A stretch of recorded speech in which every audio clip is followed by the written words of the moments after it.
राहु हमें बताता है कि आपके जीवन का फोकस क्या है, इस जीवन में आपके जीवन का उद्देश्य क्या है।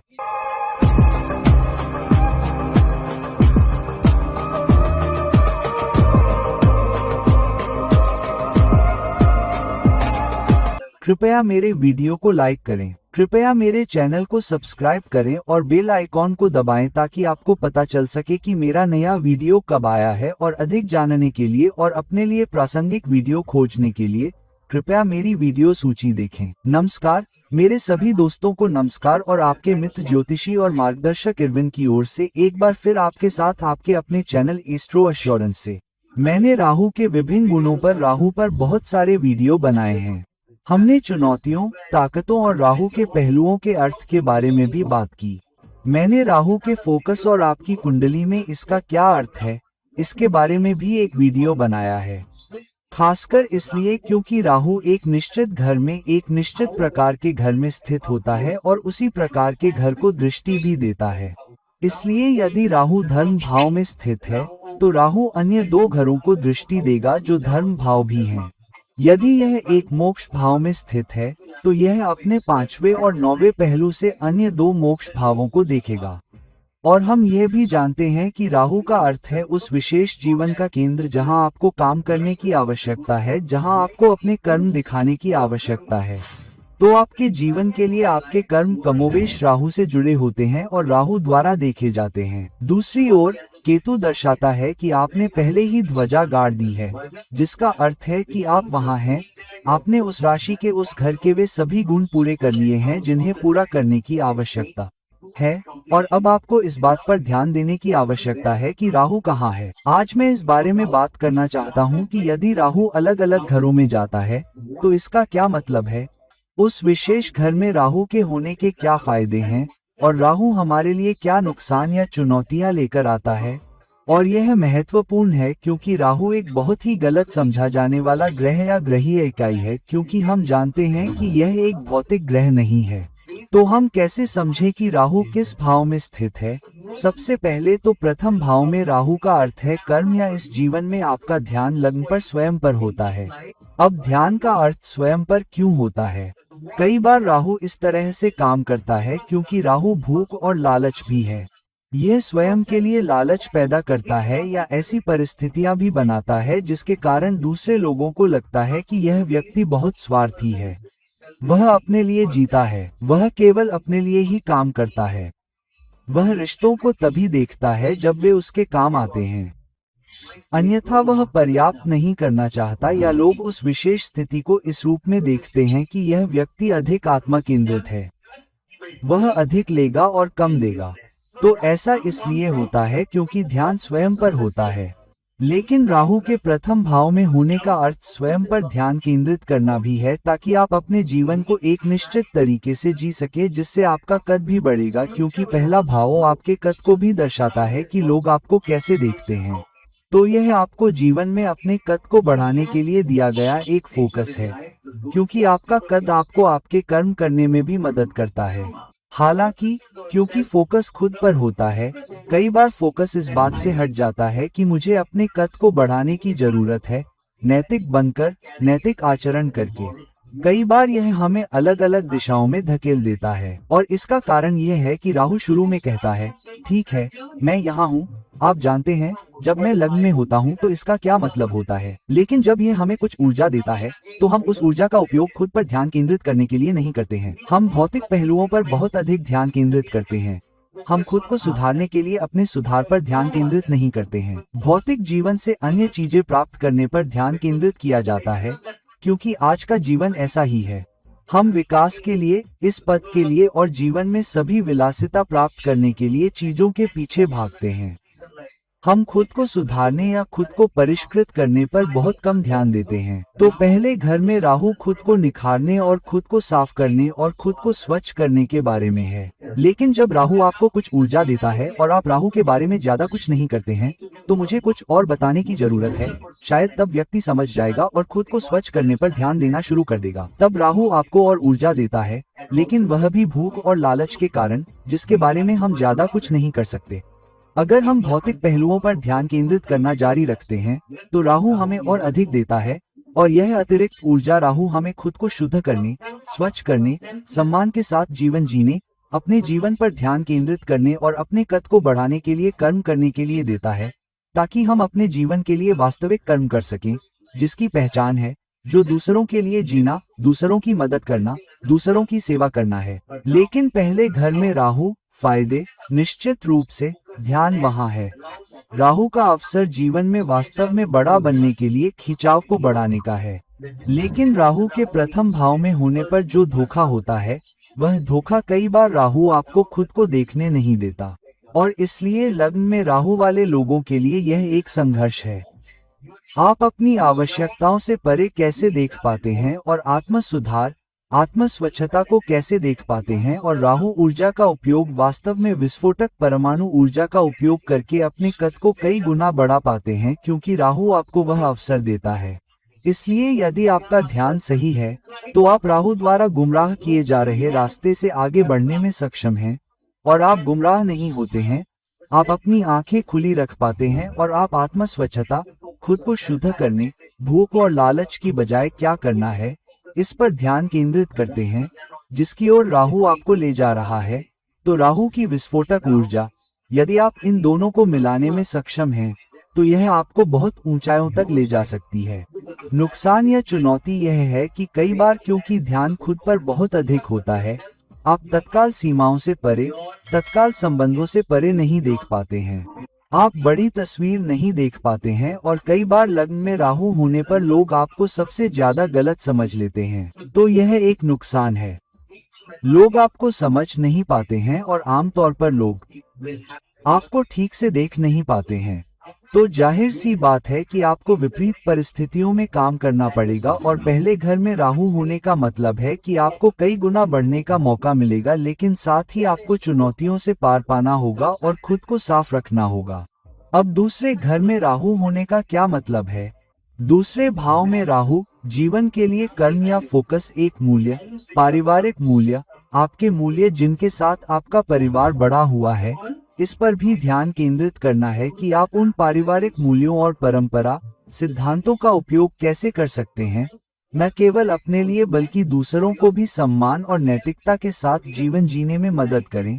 लेकिन क्योंकि यहाँ राहु परिवार के दूसरे भाव में है, जिस परिवार में आप पैदा हुए हैं, कई बार यह आपको लालच भी देता है कि आप अपने परिवार से उससे थोड़ा अधिक की उम्मीद करते हैं जो आपको मिलता है, और इसलिए आपके अंदर जीवन भर यह भूख बनी रहती है कि मुझे और चाहिए, लेकिन मुझे पर्याप्त नहीं मिलता है। इसलिए यह एहसास होता है कि मुझे पर्याप्त नहीं मिल रहा है, और क्योंकि यह एहसास कहीं न कहीं है कि राहु आपको अपने परिवार से पूरी संतुष्टि, पूरी खुशी कभी नहीं मिलने देता है।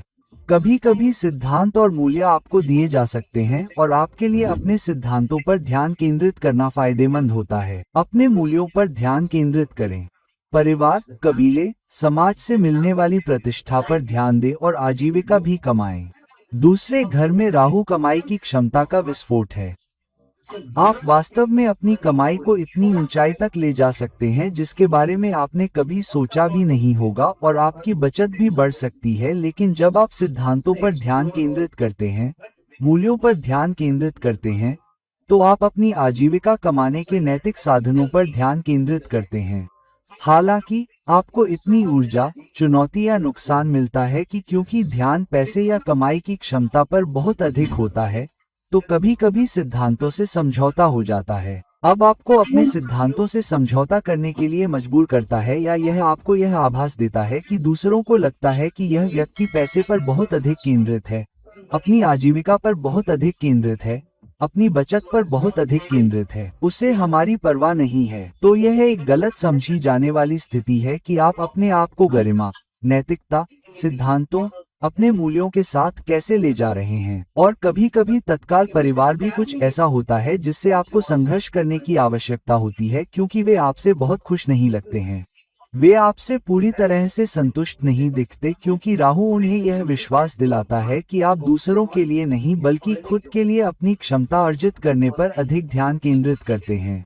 इसलिए निश्चित रूप से आजीविका पर ध्यान केंद्रित करने का लाभ यह है कि आप अपनी कमाई की क्षमता को नैतिकता और नैतिकता के माध्यम से वास्तव में अपनी स्थिति को ऊपर उठाते हैं। लेकिन नुकसान यह है कि कई बार यह आपको उन चुनौतियों से आगे बढ़ने की अनुमति नहीं देता है, और इसलिए आपके लिए जीवन भर एक चुनौती है कि आप अपने जीवन की आजीविका को सम्मान के साथ अर्जित करें, महत्वपूर्ण चीजों पर अपना ध्यान केंद्रित रखें और अपने मूल्यों और सिद्धांतों को न छोड़ें और एक अलग रास्ते पर चले जाएं। और यह आपके लिए दूसरे घर में राहु है। तीसरे घर में राहु प्रयास पर एक मजबूत ध्यान केंद्रित करता है। यहाँ राहु में आप जितना अधिक प्रयास करते हैं, वह आपको अधिक से अधिक करने की लालच या भूख देता है।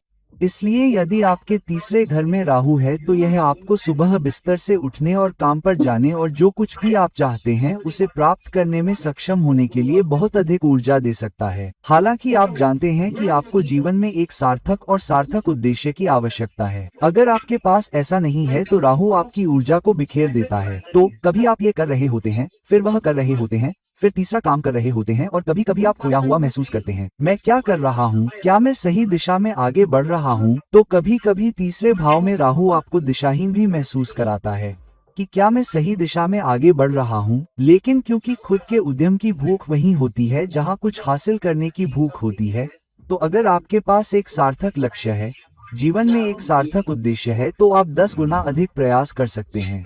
यह आपको बहुत अच्छा संचार भी देता है।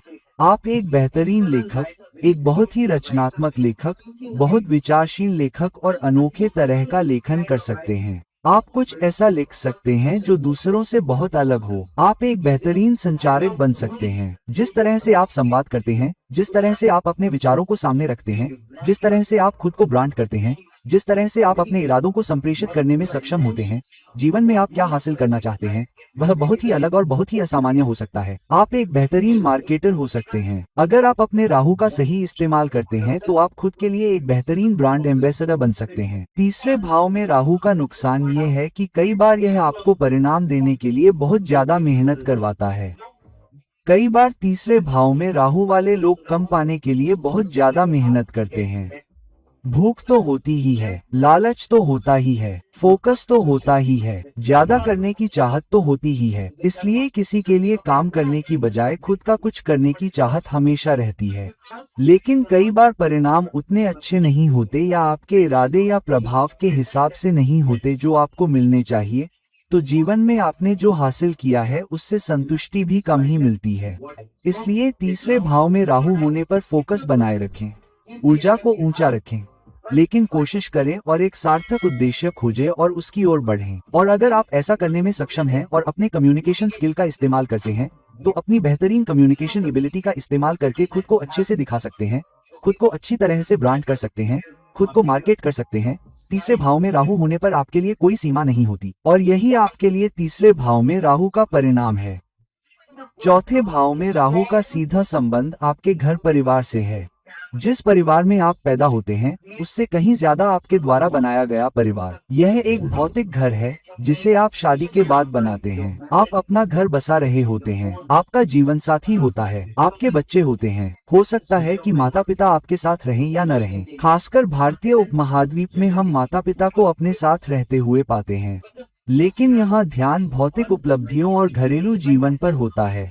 इसलिए यहाँ एक व्यक्ति अपने परिवार को खुश रखने के लिए बहुत मेहनत करता है ताकि घरेलू माहौल पूरी तरह से खुशहाल, शांतिपूर्ण हो और जीवन में सब कुछ हो। इसलिए व्यक्ति अपने परिवार के लिए सबसे अच्छा चाहता है और अपने परिवार के लिए बहुत मेहनत करता है, और ऐसा करते हुए उसका ध्यान भौतिक चीजों पर होता है। व्यक्ति को लगता है कि अगर मुझे एक अच्छा घर, एक शानदार घर, एक अच्छी कार, सभी भौतिक लाभ, सभी भौतिक सुविधाएं मिल जाएं, तो मैं अपने परिवार को खुश रख सकता हूं। इसलिए कभी कभी भौतिकता पर ध्यान बहुत अधिक हो जाता है।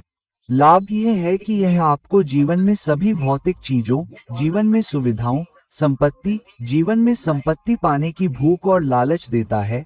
ध्यान निश्चित रूप से वही रहता है। राहु आपको जो नुकसान देता है वह यह है कि कभी कभी भौतिक चीजों पर ध्यान बहुत अधिक हो जाता है, और इसलिए व्यक्ति भौतिक चीजों को प्राप्त करने के लिए बहुत अधिक मेहनत करेगा। और कभी कभी परिवार को एक दूसरे के साथ समय बिताने, बैठने, बसने और एक दूसरे की जरूरतों का ख्याल रखने के लिए जो गुणवत्तापूर्ण समय की आवश्यकता होती है, वह नहीं हो पाता है। कभी कभी व्यक्ति स्वयं चौथे घर में राहु के साथ ऐसा करने में सक्षम नहीं हो पाता है। कभी कभी परिवार इतना बिखर जाता है कि वास्तव में यदि आप उनके साथ समय बिताना भी चाहते हैं तो वे आपके साथ नहीं होते हैं। यह राहु का तरीका है कि आप भौतिक चीजों पर ध्यान केंद्रित करते रहें, क्योंकि राहु का ध्यान वही है, राहु का लालच वही है, राहु की भूख वही है। तो जहां लाभ के तौर पर बड़ी संपत्ति इकट्ठा होती है, वहीं चौथे घर में राहु आपको कई संपत्तियां, एक शानदार घर, जीवन की सभी सुविधाएं, शानदार संपत्ति दे सकता है। तो जब आप अपनी संपत्ति को देखते हैं तो वे वास्तव में बहुत अच्छी हो सकती हैं, लेकिन नुकसान के तौर पर कभी कभी पारिवारिक जीवन,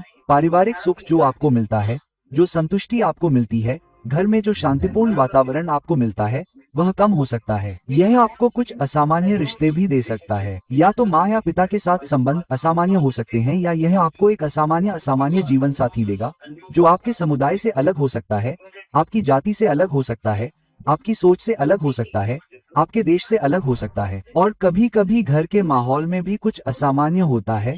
जिस तरह का घर आप रखते हैं, तो घर में कुछ असामान्य हो सकता है। क्या आपका घर सामान्य नहीं है?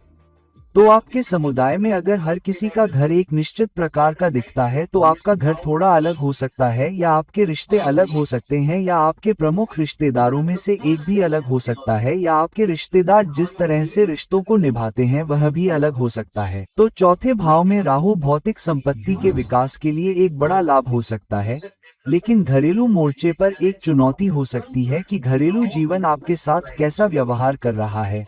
ये चौथे भाव में राहु का परिणाम है।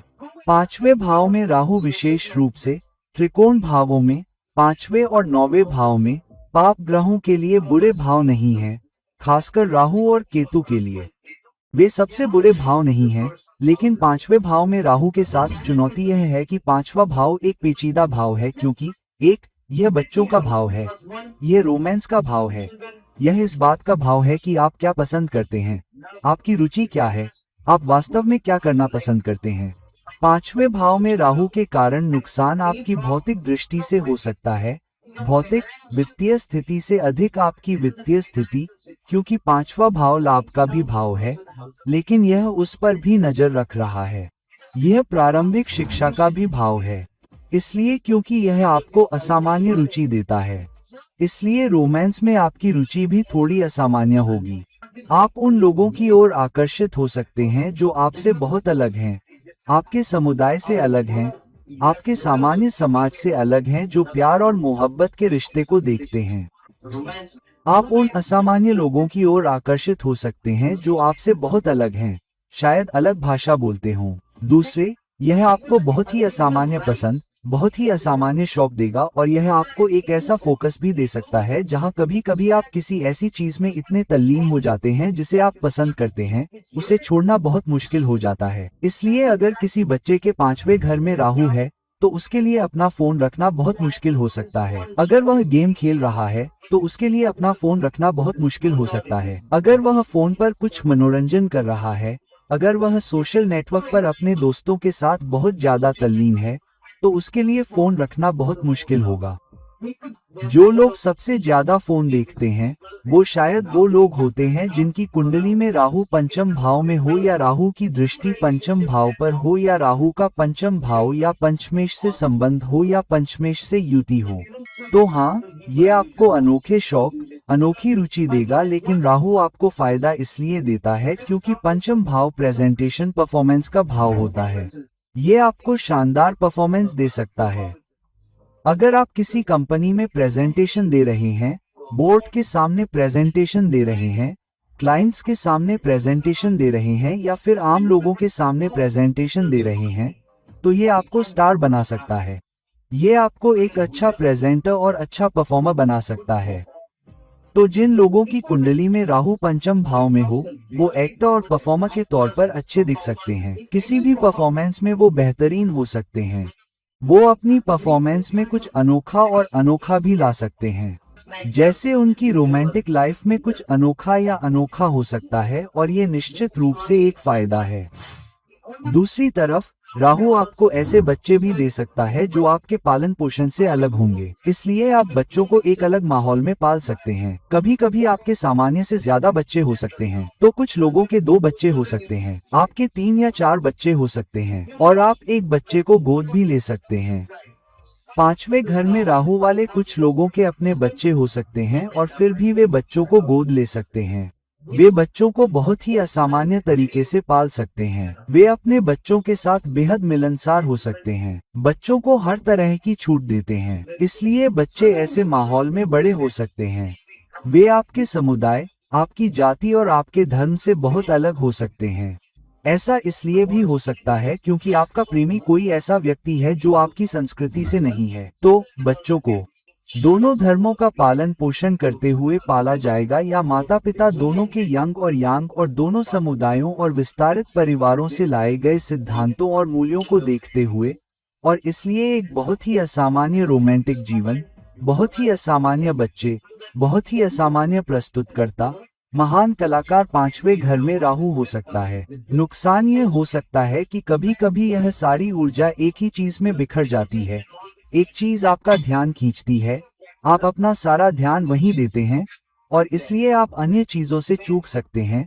और कभी कभी जीवन में बहुत देर से लोग महसूस करते हैं, ओह, मैंने एक चीज पर बहुत अधिक प्रयास और समय बर्बाद किया और मैं दूसरी चीज से चूक गया। इसलिए यदि आपके 5वें घर में राहु है तो सावधान रहें कि आपकी रुचि कहाँ है जहां आप अपनी अधिकांश ऊर्जा खर्च करते हैं, और अपनी ऊर्जा को बिखरा हुआ न रखें। तो मित्र, यह 5वें घर में राहु का परिणाम है। अब 6ठे घर में राहु एक बहुत ही कर्मिक स्थान है, क्योंकि यहाँ 6ठे घर में राहु के साथ केतु 12वें घर में जाता है।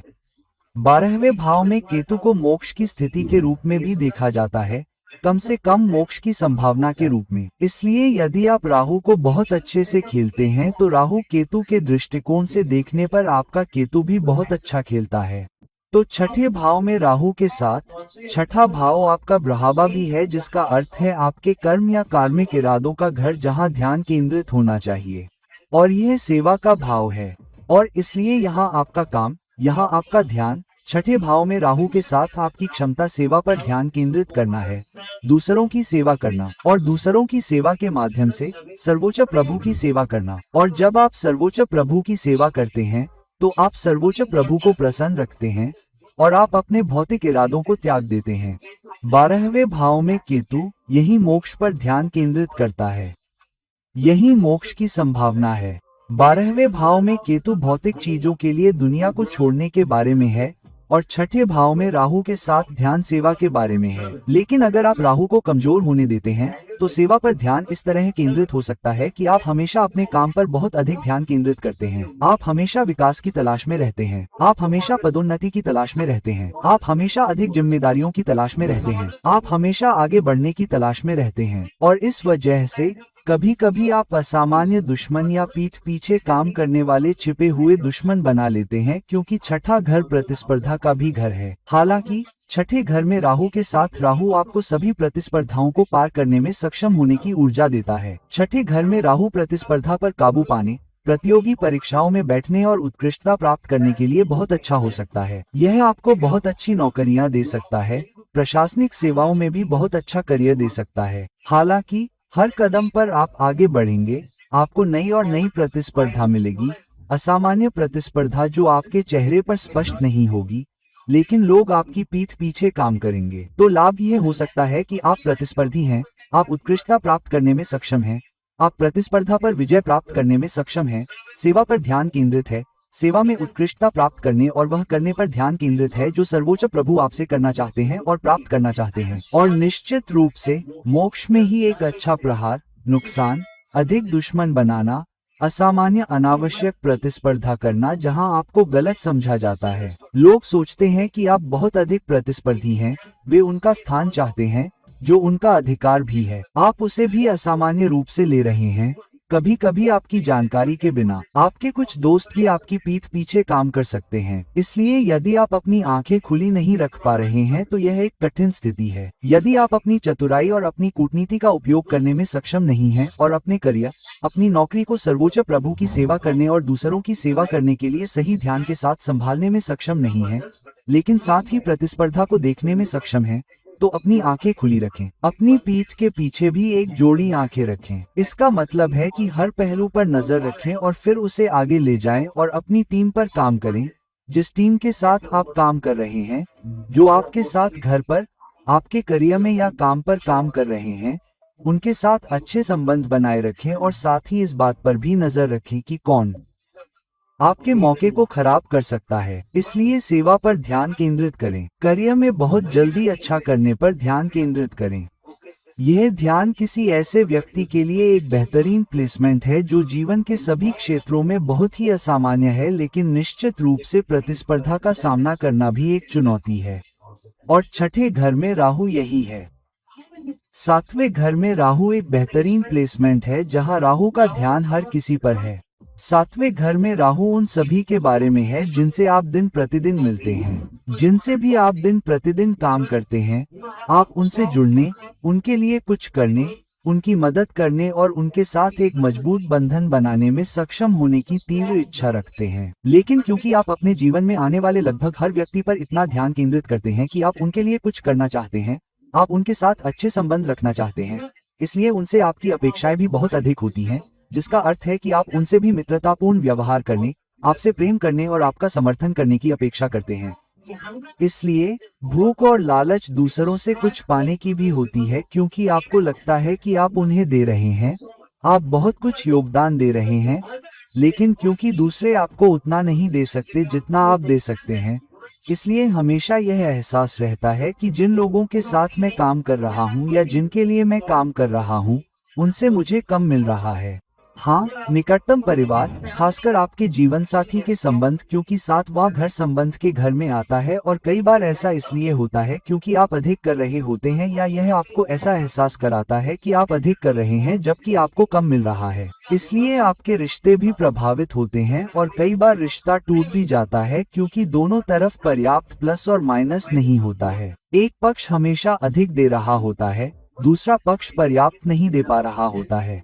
और इसलिए सातवें घर में राहु होने पर व्यक्ति 2 या 3 से अधिक रिश्तों से गुजर सकता है, इससे पहले कि वह जीवन में स्थिर हो सके, जहां व्यक्ति को लगे कि अब सब ठीक है। इसलिए बहुत सारे ब्रेकअप और ब्रेकअप होते हैं, साथ ही बहुत सारी गलतफहमियां भी होती हैं।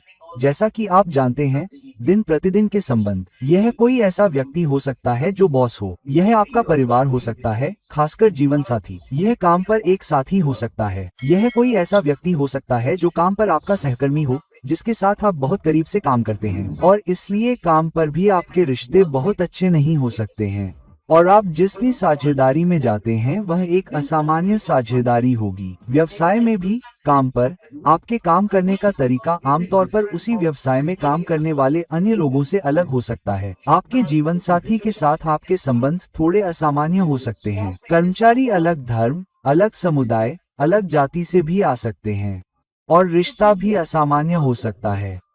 कभी कभी सातवें घर में राहु होने पर मैं देखता हूं कि पुरुष जीवन साथी से कम कमाने वाला हो सकता है या जीवन साथी एक अलग परिवेश, अलग पृष्ठभूमि से आता है। जीवन साथी का काम आपसे बहुत अलग हो सकता है। पति पत्नी दोनों के काम के घंटे अलग अलग हो सकते हैं, जिसकी वजह से उन्हें एक दूसरे के साथ कम समय मिल पाता है। इसलिए आप हमेशा अपने जीवन साथी के साथ अधिक समय बिताना चाहते हैं, लेकिन आपको पर्याप्त समय नहीं मिल पाता। और यही कारण है कि आप हर दिन जिससे भी काम करते हैं उसके साथ रिश्ते में हमेशा कुछ और चाहते हैं, लेकिन हमेशा यह एहसास रहता है कि आपको कम मिल रहा है। हालांकि साझेदारियां बहुत ही असामान्य हो सकती हैं, वे बहुत ही फायदेमंद भी हो सकती हैं। कई बार चुनौती यह होती है कि इससे पार्टनर के बीच गलतफहमी पैदा हो जाती है, जिसके साथ भी आप काम कर रहे होते हैं। इसलिए कई बार ब्रेकअप हो सकते हैं या कई चुनौतियां आ सकती हैं। इसलिए हमेशा यह एहसास हो सकता है कि क्या मुझे गुमराह किया जा रहा है, क्या मुझे पर्याप्त मिल रहा है। इसलिए आप जिसके साथ भी काम करते हैं या आपकी साझेदारी है या आपके जीवन साथी के साथ, हमेशा यह एहसास रहता है कि मुझे उतना नहीं मिल रहा जितना मैं योगदान दे रहा हूँ। तो अगर आपके सातवें घर में राहु है, तो यह आपको आपके पार्टनर से, आपके साथ काम करने वाले हर व्यक्ति से अच्छे परिणाम दे सकता है। और ये लोग आपको हर किसी के लिए चाहते होंगे, हर कोई आपका एक हिस्सा चाहता होगा। हालांकि इसका दूसरा पहलू ये भी है कि आप जितना योगदान दे रहे हैं उतना आपको नहीं मिल सकता है। इसलिए इस बात का थोड़ा ध्यान रखें कि आप कितना दे रहे हैं और कितना पा रहे हैं। 8वें घर में राहु एक बहुत ही रहस्यमयी स्थिति है। जबकि 8वां घर रहस्य और जादू का घर है, जो दिखाई नहीं देता, जो आभासी है। तो 8वें घर में राहु एक बेहतरीन करियर के लिए बहुत सारे अवसर बनाता है, चाहे वह बीमा और बैंकिंग में हो या सरकार के साथ काम करना हो, और उन सभी चीजों में हाथ आजमाना हो जो रहस्यमयी हैं, पौराणिक हैं, जादुई हैं, जैसे ज्योतिष भी। तो निश्चित रूप से गूढ़ विद्या में कुछ रुचि होगी, कुछ पाताल लोक की, कुछ अलग। यह आपको अजीबोगरीब डर भी दे सकता है। कभी कभी आप बहुत ज्यादा डर जाते हैं। आप सुरक्षा को लेकर बहुत ज्यादा डरे हुए हो सकते हैं। आप अपने निवेश को लेकर बहुत ज्यादा डरे हुए हो सकते हैं। आप सुरक्षा को लेकर बहुत ज्यादा डरे हुए हो सकते हैं। आप न तो दुनिया की किसी चीज से डर रहे हो सकते हैं, और कभी कभी यह उन ऊर्जाओं को भी आकर्षित करता है, उन काली ऊर्जाओं को भी। इसलिए 8वें घर में राहु के साथ बहुत ज्यादा सावधान रहना होगा और बहुत ज्यादा नैतिक होना होगा कि आप उस सीमा से बाहर न जाएं, क्योंकि तब आप उन सभी नकारात्मक ऊर्जाओं को भी आकर्षित करते हैं। इसलिए अगर राहु 8वें घर में है तो बहुत ज्यादा सावधान रहें। तांत्रिक विद्या में बहुत ज्यादा रुचि हो, तांत्रिक विद्या पर बहुत ज्यादा निर्भरता हो, या रिसर्च में बहुत ज्यादा समय हो। अगर आप रिसर्च कर रहे हैं तो आप बहुत ज्यादा रिसर्च कर रहे हैं। अगर आप विश्लेषण कर रहे हैं तो आप विश्लेषण में बहुत ज्यादा डूब रहे हैं, या यूं कहें कि विश्लेषण से लकवा मार रहा है। अगर आप किसी चीज पर काम कर रहे हैं तो आप उसमें बहुत ज्यादा दे रहे हैं, और यह आपके लिए बाधा बन जाता है। क्यों? 8वां घर बाधाओं का घर है। 8वां घर आपके सामने आने वाली सभी चुनौतियों का घर है। इसलिए कभी कभी आपका ध्यान एक चीज पर बहुत ज्यादा होता है और समस्या दूसरी तरफ से आ सकती है। जब तक कोई जरूरी काम न हो जाए तब तक आप उसे देख नहीं पाते, जब तक कि वो आग बुझाने जैसा न हो जाए। तो 8वें घर में राहु के होने पर कई बार आप किसी न किसी मोर्चे पर आग बुझाने में लगे रहते हैं। आग बुझाने का काम हमेशा चलता रहता है, किसी न किसी समस्या का समाधान हमेशा होता रहता है, क्योंकि रहस्यमयी रूप से कहीं से भी कोई चुनौती आ सकती है। लेकिन ऐसे अवसर भी आ सकते हैं, और 8वें घर में राहु के बारे में यही अच्छी बात है। अचानक कोई अवसर आता है, अचानक बदलाव आता है। कभी कभी बदलाव किसी बाधा, पराजय या हानि के माध्यम से भी आ सकता है, लेकिन उस हानि में हमेशा एक छिपा हुआ अवसर होता है। आपके सामने आने वाली उस चुनौती में एक छिपा हुआ मौका होता है। इसलिए आप अपनी आंखें खुली रखें और देखें कि विभिन्न प्रकार के सामना करने के बावजूद कौन सा अवसर आ रहा है। तो यह एक बहुत ही रहस्यमयी स्थिति है, बहुत ही कम समझी जाने वाली और गलत समझी जाने वाली स्थिति है, हमेशा आग बुझाने वाली, लेकिन साथ ही एक बड़ा अवसर भी। तो जब तक आप अपने डर को काबू में रख पाते हैं, तो आप जिस भी बाधा का सामना कर रहे हैं उसका सामना अच्छे से कर पाते हैं। काम या किसी भी प्रोजेक्ट में अपनी सीमाओं से परे नहीं जाते हैं, अपनी जरूरतों के हिसाब से संतुलन बनाते हैं और अपनी बेहतरी के लिए खुद पर ध्यान केंद्रित करते हैं। राहु एक बहुत बड़ा प्लस पॉइंट हो सकता है।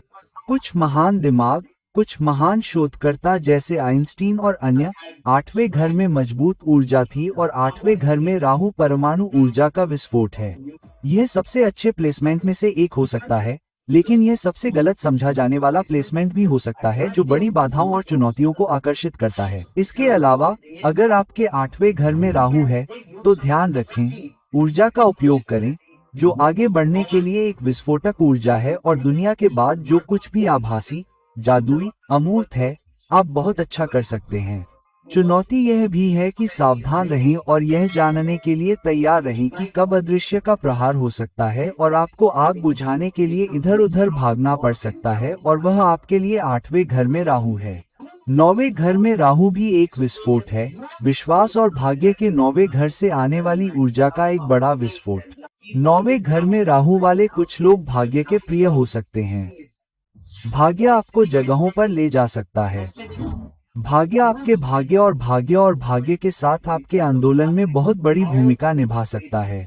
कभी कभी 9वें घर में राहु आपको विभिन्न शैक्षिकी आवश्यकताएं या योग्यताएं या आपके द्वारा सीखी गई किसी चीज में बहुत ही असामान्य रुचि भी दे सकता है। यह आपको आपकी योग्यता से कुछ असामान्य दे सकता है, जिसका अर्थ है कि आपकी रुचि उस चीज में है जो सामान्य शिक्षा या योग्यता नहीं हो सकती है जो लोग ले सकते हैं। आप दूसरों से थोड़े अलग हो सकते हैं, या आप एक योग्यता प्राप्त कर सकते हैं लेकिन एक अलग क्षेत्र के करियर में समाप्त हो सकते हैं जो आपकी शैक्षिकी योग्यता से अलग है। आप कुछ असामान्य विश्वविद्यालयों में भी जा सकते हैं और आपकी आस्था और विश्वास भी असामान्य हो सकता है। ऐसे लोग धार्मिक होने के बजाय आध्यात्मिक अधिक होते हैं। धर्म का मतलब है परमपिता परमेश्वर की सेवा करना, लेकिन प्रार्थना से जुड़े कर्मकांडों से दूर रहना। ये लोग असामान्य मित्र भी रख सकते हैं, हालांकि आमतौर पर इनकी शिक्षा में ही कुछ असामान्य होता है। शिक्षक गुरु हो सकते हैं, कुछ लोग अलग या असामान्य हो सकते हैं, यहाँ तक कि अनोखे विचार वाले भी। ये बहुत आध्यात्मिक भी हो सकते हैं। 9वें घर में राहु वाले ऐसे लोगों की रुचि आध्यात्मिक स्थानों पर जाने की भी हो सकती है, जो आपके धर्म से बाहर भी हो सकते हैं। इसलिए आपकी धार्मिक आस्था और विश्वास भी पारंपरिक होने के बजाय सीमाओं से परे हो सकते हैं। इन लोगों के बहुत अच्छे दोस्त हो सकते हैं, विभिन्न संस्कृतियों के असामान्य दोस्त, और आप विभिन्न संस्कृतियों के साथ बहुत अच्छे से घुल मिल सकते हैं। आपके मित्र मंडली एक प्रकार की नहीं होगी, दुनिया भर में फैले विभिन्न प्रकार के लोग भी आपके साथ होंगे। ओह, आप जानते हैं कि कभी कभी आपकी संगति भी अलग हो सकती है, आपकी योग्यताएं अलग हो सकती हैं, आपकी शिक्षा अलग हो सकती है, आपकी सोच अलग हो सकती है और आपके अनुभव बहुत ही असामान्य होंगे। तो जीवन में आपके साथ कुछ ऐसे अनोखे मौके आएंगे जिन पर बॉलीवुड मूवी बन सकती है, हॉलीवुड मूवी भी बन सकती है, उस तरह की पटकथा। कभी कभी 9वें घर में राहु आपको देता है, यह आपको बहुत यात्राएं करवाता है। कभी कभी यह आपको एक ऐसी रुचि देता है जिसके कारण आप हमेशा बाहर निकलना चाहते हैं, अपनी सीमाओं से बाहर निकलना चाहते हैं, या तो सोच में, या यात्रा में, या अपनी दोस्ती में, या अपनी शिक्षा में। तो कुछ तो जरूर होगा, और यह उन सभी सीमाओं को तोड़ सकता है जहां भाग्य और किस्मत हो सकती है। यह आपको बहुत सारा पैसा दे सकता है, जो आपको बड़ी सफलता दिला सकता है और बहुत बड़ी साहित्यिक उपलब्धियां दे सकता है। आप जानते हैं कि अपने क्षेत्र में गुरु विशेष रूप से विशेषज्ञ 9वें घर में राहु के साथ आते हैं। तो अगर हमारे 9वें घर में राहु है तो उस ऊर्जा को बहुत अच्छी तरह से बनाने में सक्षम है। 10वें घर में राहु एक उत्कृष्ट ऊर्जा है, इसलिए अपने लाभ के लिए और अधिक असामान्य सीख प्राप्त करने का प्रयास करें। लोगों को अपनी ओर आकर्षित करने का प्रयास करें। आप उन रिश्तों का बहुत अच्छा उपयोग करने में सक्षम हैं और भाग्य के द्वार हमेशा आपके लिए खुले रहते हैं। नुकसान ये जरूर होगा कि कभी कभी भाग्य और किस्मत आपके सामने ऐसे हालात बना देती है जिसका सामना आप आसानी से नहीं कर पाते। कभी कभी 9वें घर में राहु के साथ शिखर पर पहुंचने में सालों लग जाते हैं। 9वें घर में राहु कई सालों तक परीक्षा और अचानक विस्फोट का समय भी होता है। उस अवसर को पहचानें, उस विस्फोटक ऊर्जा का उपयोग करें।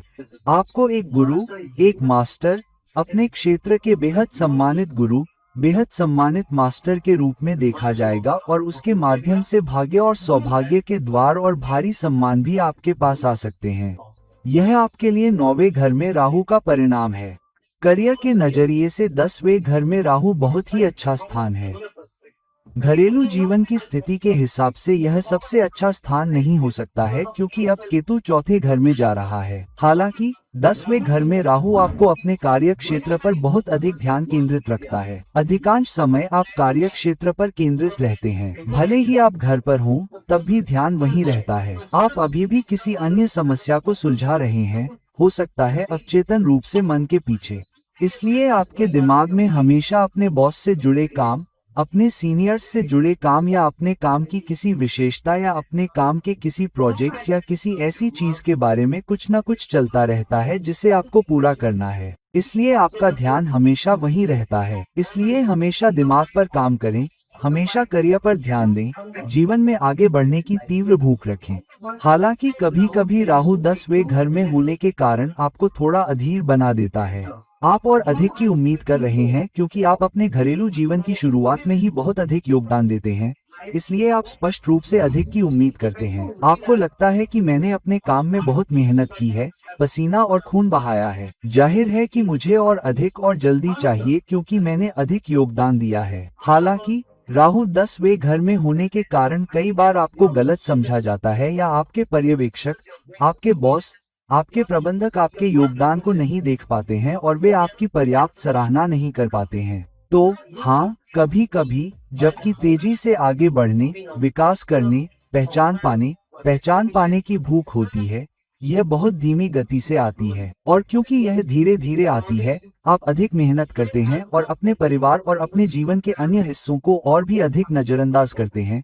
यह उम्मीद करते हुए कि अगर मैं अभी और मेहनत करता हूँ तो शायद मेरे बॉस को यकीन हो जाएगा, अब मेरे सुपरवाइजर को यकीन हो जाएगा, अब मेरे मैनेजर को सराहना मिलेगी, अब मेरे बॉस को मेरा अच्छा पक्ष दिखाई देगा। लेकिन कभी कभी आप दशकों तक लगातार मेहनत करते रहते हैं और कभी कभी आपको वह नहीं मिल पाता जिसके आप हकदार होते हैं। तो ऐसी स्थिति जहां आपको बहुत सफलता मिल सकती है, आपको बड़ी सफलता मिल सकती है और कभी कभी विस्फोटक सफलता भी मिल सकती है, लेकिन कई बार यह बहुत देर से आती है और उतनी नहीं जितनी आप मेहनत कर रहे होते हैं। तो 10वें घर में राहु होने पर तैयार रहें कि आपको और अधिक मेहनत करने की आवश्यकता है। आप जितना अधिक मेहनत करेंगे, आप अपनी अपेक्षा से थोड़ा कम या बहुत कम प्राप्त करेंगे। लेकिन अगर आप अपने काम से बहुत ज्यादा चाहते हैं, आप अपनी ग्रोथ, प्रमोशन, हर चीज से बहुत ज्यादा चाहते हैं, तो वे तैयार रहेंगे कि आपको दुगुनी तिगुनी मेहनत करनी पड़ेगी। बॉस से अच्छे संबंध रखें तो आपको नुकसान हो सकता है, या कभी कभी इसका दूसरा पहलू ये हो सकता है कि आपकी सोच टीम की सोच से अलग हो सकती है। आप बहुत ही अलग तरह से सोचने वाले हो सकते हैं, आप काम पर बहुत ही क्रांतिकारी सोच वाले हो सकते हैं। इसलिए कई बार आपके विचार, आप चीजों को जिस तरह से पेश कर पाते हैं उसकी सराहना नहीं की जाती है, शायद उसे समझा भी न जाए, और इसलिए कई बार बहुत देर से मैनेजर आपके विचारों, आपके द्वारा रखी गई बातों की सराहना कर पाते हैं, और क्योंकि वे पर्याप्त सराहना नहीं कर पाते हैं, कई बार समय बर्बाद हो जाता है और कंपनी या संगठन आपका उतना उपयोग नहीं कर पाते जितना आप कर सकते हैं। आप एक क्रांतिकारी सोच वाले हो सकते हैं, कोई ऐसा व्यक्ति जो अलग तरह से सोचता हो और संगठन में बहुत बड़ा बदलाव ला सकता है अगर आपकी बात सुनी जाए, अगर आपकी पर्याप्त सराहना की जाए, अगर आपको पर्याप्त पहचान मिले। इसलिए पहचान में देरी निश्चित रूप से नुकसानदेह है। आपको अपने सुपरवाइजर के साथ अपने रिश्तों पर और अधिक मेहनत करने की आवश्यकता है और यह आपके साथ एक महत्वपूर्ण रिश्ता है। इसलिए 10वें घर में राहु के साथ धैर्य रखें और प्रतीक्षा करने के लिए तैयार रहें। 11वें घर में राहु समाज का प्रिय हो सकता है, सामाजिक लोगों का प्रिय हो सकता है। आपका विस्तारित नेटवर्क बहुत बड़ा हो सकता है। आपके बहुत से लोग हो सकते हैं जिन्हें आप जानते हैं। आप कई परिचितों को जानते होंगे। आपके बहुत से मित्र हो सकते हैं। सोशल नेटवर्क पर आपके बहुत से मित्र हो सकते हैं। वास्तविक जीवन में भी आपके बहुत से मित्र या जानने वाले लोग या परिचित हो सकते हैं। आपके जीवन में निश्चित रूप से एक क्षेत्र होगा, या तो मित्र या आपका सामाजिक दायरा, जहां लोग आपसे प्यार करेंगे, आपको चाहेंगे, हमेशा आपका एक हिस्सा चाहेंगे, और ऐसे समाज के साथ आपके संबंध भी बहुत भिन्न हो सकते हैं। आपके पास जीवन के विभिन्न क्षेत्रों से मित्र मंडली या परिचित हो सकते हैं, और कभी कभी आप ऐसे लोगों को जानते होंगे जो उम्र में आपसे बहुत बड़े हैं और आप उन्हें अपना मित्र कहते हैं। कभी कभी आपके बहुत छोटे लोग हो सकते हैं जिन्हें आप मित्र कह सकते हैं। आप ठीक ठाक रह सकते हैं और आप सहज हो सकते हैं और आप किसी भी समाज या समूह में बहुत अच्छा कर सकते हैं। यहाँ तक कि बहुत वरिष्ठ समूह में भी आप बहुत अच्छे से घुल मिल जाते हैं। कभी कभी बहुत कम उम्र के लोगों के साथ भी आप बहुत अच्छे से घुल मिल जाते हैं। आप समाज की नब्ज को समझते हैं। आप जिस समूह के साथ हैं उसकी नब्ज को जानते हैं और आप बहुत आसानी से घुल मिल जाते हैं। आप बहुत आसानी से घुल मिल जाते हैं। आप किसी रैपर को बहुत आसानी से पसंद कर लेते हैं। आप किसी भी समूह के लगभग सभी लोगों के साथ बहुत अच्छे संबंध बना लेते हैं। आपकी सोचने समझने की क्षमता अच्छी होती है।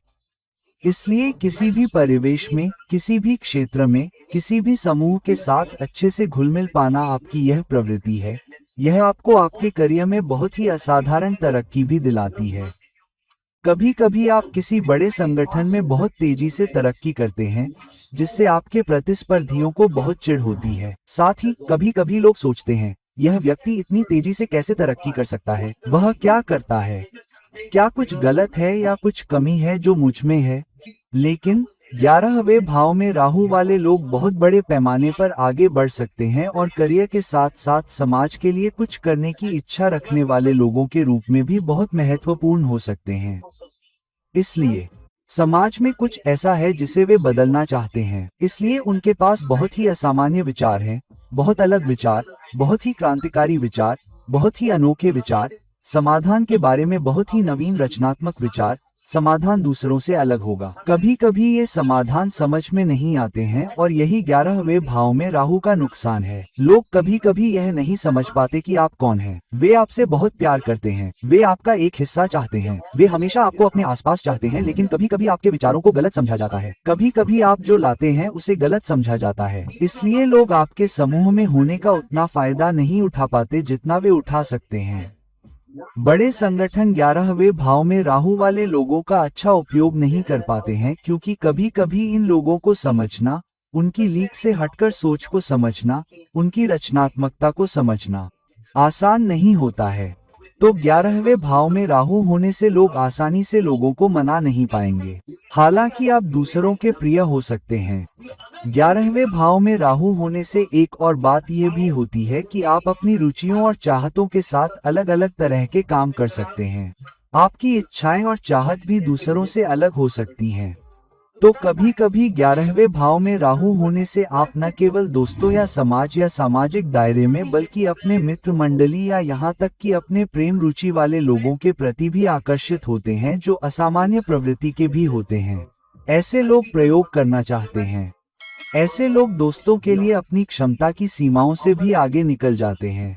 तो ऐसे लोग मित्र मंडली के लिए कुछ करने, समाज के लिए कुछ करने या समाज की समस्याओं को सुलझाने के लिए अपनी सीमाओं से बाहर निकल जाते हैं। कभी कभी वे अपना जीवन त्याग देते हैं क्योंकि उन्हें कुछ सामाजिक कारण प्रिय लगते हैं और वे और अधिक करना चाहते हैं, या यदि आप अपने काम पर ध्यान केंद्रित कर रहे हैं तो समाज में कुछ ऐसा कारण होगा जो आपको परेशान कर रहा है और आप उसमें बदलाव करना चाहते हैं। 11वें भाव में राहु वाले कुछ लोग इसकी ओर बढ़ेंगे। कुछ लोग इसे अधिक निष्क्रिय रूप से कर सकते हैं, लेकिन वे निश्चित रूप से समाज में कुछ ऐसा करेंगे जिसके लिए ये चमत्कार कर सकता है। 11वें भाव में राहु आपके लिए बहुत बड़ा वरदान हो सकता है।